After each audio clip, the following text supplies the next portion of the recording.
اسلام کے اندر داخل ہو گئے ہیں، اب مدینہ کے اندر رہتے ہیں۔ بہرحال اس نے آخری بات اپنی بتائی کہ جناب والا تم میری بات سنو کہ میں کون ہوں، میں دجال ہوں۔ کیا کہا؟ میں دجال ہوں اور میں قیامت کے قریب نکلوں گا اور 40 راتوں کے اندر پوری دنیا کے اندر سیر کر لوں گا، اور سیر کرنے کا مطلب یہی ہے کہ وہ فتح کر لے گا۔ یہ جو ابھی نظام چل رہا ہے، یہ جو آپ دیکھ رہے ہیں نا، یہ جو یہودی نظام چل رہا ہے، یہ اصل کے اندر دجالی نظام ہے۔ یہ اسی کی تیاری چل رہی، چونکہ یہ اسی کے سپورٹر ہیں، یہ اسی کو ماننے والے ہیں، اسی کے سپورٹر ہیں اور اسی کی تیاری چل رہی ہے۔ تو یہ سمجھ لیجیے آپ کہ دجالی فوج تو تیار ہو چکی ہے۔ یہ جو فوج ہے نا، یہ دجالی فوج یہ تیار ہو چکی ہے۔ تو میرے بھائیوں، اپنے ایمان کی سلامتی لو، اپنے ایمان کی خبر لو۔ اور حضور علیہ السلام نے جب بات ختم کی تو حضور نے فرمایا کہ صحابہ، میں تمہیں یہ ساری باتیں نہ بتاتا تھا، مطلب تصدیق کروا رہے، میں تمہیں یہ ساری باتیں نہ بتاتا تھا؟ تمام صحابہ نے کہا کہ حضور آپ بتایا کرتے تھے، حضور آپ بتایا کرتے تھے۔ اب آپ دیکھیں کہ حضور نے قیامت کی اتنی بڑی نشانی بتا دی ہو، اب بھی کوئی بد عقل یہ کہے گا کہ حضور کو علم غیب تھا کہ حضور کو علم غیب نہیں تھا، یہ تو سوال ہی پیدا نہیں ہوتا۔ حضور نے قیامت کی ساری نشانیاں بتا دی ہیں اور اب ظاہر بھی ہو رہی ہیں، اب ظاہر بھی ہو رہی ہے۔ تو میرے بھائیوں، بزرگوں، دوستوں، میں آپ سے یہی کہنا چاہوں گا کہ ایمان کی طرف، اسلام کی طرف لوٹیں، اپنے آپ کو اسلام کی طرف لے کر آئے، ورنہ حالات بہت خراب ہونے والے ہیں، حالات بہت خراب ہونے والے ہیں، بد سے بدتر ہونے والے ہیں۔ اس وقت کے اندر صرف وہی بچے گا جو پکا ایمان والا ہوگا۔ جیسا کچا بچہ ہوگا نا کہ جو آیا اس کے ساتھ چل دیے تم، کہ ہاں یہ آیا اسی کے ساتھ چل دیے، وہ آیا اس کے ساتھ چل دیے، وہ آیا اس کے ساتھ چل دیے، کوئی بدعقیدہ آیا اس کے ساتھ چل دیے، اس کا ایمان اس وقت قابل قبول نہیں ہوگا، وہ تو دجال کے ساتھ ہو جائے گا۔ جو حقیقت میں مضبوط ایمان والا ہوگا وہی اس کے داؤ کے اندر نہیں آئے گا۔ ارے بھائی، جو مردے کو زندہ کر دے تم اس کو مانو گے نہیں مانو گے یار؟ کہے گا کہ مردہ اڑ جائے، وہ اڑ جائے گا۔ وہ کہے گا بارش ہو تو بارش ہو جائے گی۔ وہ کہے گا کہ سب کا ہو جائے تو سب کا ہو جائے گا۔ وہ کہے گا کہ یہ ہو جائے تو ہو جائے گا، ہو جائے گا وہ کام۔ اب آپ بتائیے، اور ایک بات اور عرض کر دوں، بس گفتگو ختم کر رہا ہوں۔ اب جو لوگ کہتے ہیں کہ حضور کو معاذ اللہ نے اختیار نہیں دیے، کچھ نہیں دیا، اب آپ ایک بات فیصلہ کرنا اپنے دل پہ ہاتھ رکھ کر، دجال کون ہے؟ خدا کا دوست ہے یا خدا کا دشمن ہے؟ آپ خود بتائیں، آپ سب اپنی زبان سے بولیں۔ دجال خدا کا کیا ہے؟ دشمن ہے، دشمن۔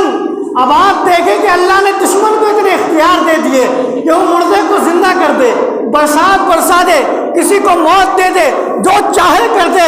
یہ دشمن کو دینے والی بات ہے، تو بتاؤ حضور تو حبیب اللہ ہے، حضور تو اللہ کے حبیب ہے۔ تو سوچنا یار، جو دشمن کو اتنا دیتا ہو وہ دوست کو کتنا نوازتا ہوگا۔ اپنے ایمان مضبوط کرے، ان کی بات کیا سنتے ہو تم؟ کہ حضور کچھ نہیں کر سکتے؟ میں نے کہا وہاں بھی حضور کچھ نہیں کر سکتے۔ دیکھ دجال کیا کر رہا ہے، دجال کیا کر رہا ہے، اور تو بیان کرتا ہے۔ آپ ان کی حماقت دیکھیں، وہ خود بھی بیان کرتے ہیں کہ یہ کرے گا، یہ کرے گا، یہ کرے گا۔ میں نے کہا دیکھ، حضور کی گستاخی نے تجھے کہاں لا کے کھڑا کر دیا کہ تو بات بھی بیان کر رہا ہے لیکن تیرے بھیجے میں نہیں اتر رہی بات۔ تو بات بیان کر رہا ہے لیکن تیرے بھیجے میں نہیں اتر رہی ہے، پھر بھی تو حضور کی شان میں گستاخی کر رہا ہے۔ بہرحال اللہ تبارک و تعالی ہمارے ایمان کو مضبوط فرمائے، اور اللہ تبارک و تعالی ہمیں ان تمام فتنوں سے بچائے، اور اللہ تبارک و تعالی فلسطین کی حفاظت فرمائے۔ اللہ تبارک و تعالی فلسطین کے اندر جو شہید ہوئے درجات کے اندر بلندی عطا فرمائے، اور اللہ تبارک و تعالی اسرائیل کو نیست و نابود عطا فرمائے، اور جو ان کے یار و مددگار ہیں چاہے کوئی بھی ہو، اللہ ان کو بھی نیست و نابود عطا فرمائے۔